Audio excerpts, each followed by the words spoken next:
চন্দনমুড়া কালী পুজোয় সম্প্রীতির অনন্য নজির। গতকাল নলছড় বিধানসভার অন্তর্গত চন্দনমুড়ার রামকৃষ্ণ ক্লাবে কালী পুজো উপলক্ষে অনুষ্ঠিত হয় এক মনোমুগ্ধকর সাংস্কৃতিক সন্ধ্যা। পুজোর আলো, ঢাকের আওয়াজ ও ভক্তির আবহে ভরে ওঠে সমগ্র এলাকা।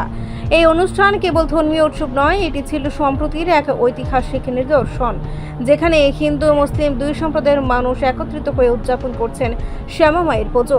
ধর্মনিরপেক্ষতাই ভারতের মূল চেতনা, এই বার্তাকে স্বতঃস্ফূর্তভাবে প্রমাণ করতে পেরেছেন স্থানীয়রা। এদিন অতিথি হিসেবে উপস্থিত ছিলেন নলছড় বিধানসভার প্রাক্তন বিধায়ক তপন চন্দ্র দাস। তার সঙ্গে ছিলেন বিশিষ্ট সমাজসেবক মোহাম্মদ সেলিম, আতিকুল ইসলাম, আব্দুল রাজ্জাক, আবুল কালাম, বিল্লাল মিয়া সহ বহু গণ্যমান্য ব্যক্তি ও সাধারণ মানুষ।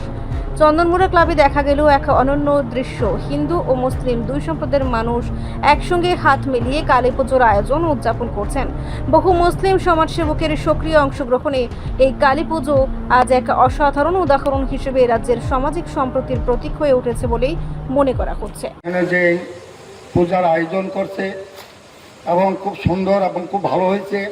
যারা এই উদ্যোগ নিয়েছেন তারা সবাইকে আমি ধন্যবাদ এবং অভিনন্দন জানাই।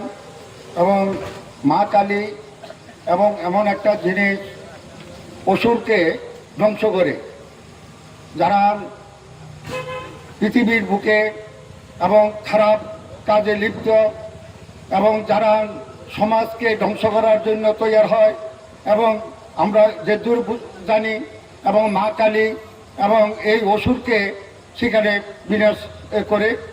এবং আজকে এই রামকৃষ্ণ ক্লাব এবং যে উদ্যোগ নিয়ে এবং যে পূজা করছেন এবং এটা খুব সুন্দর এবং খুব ভালো হয়েছে।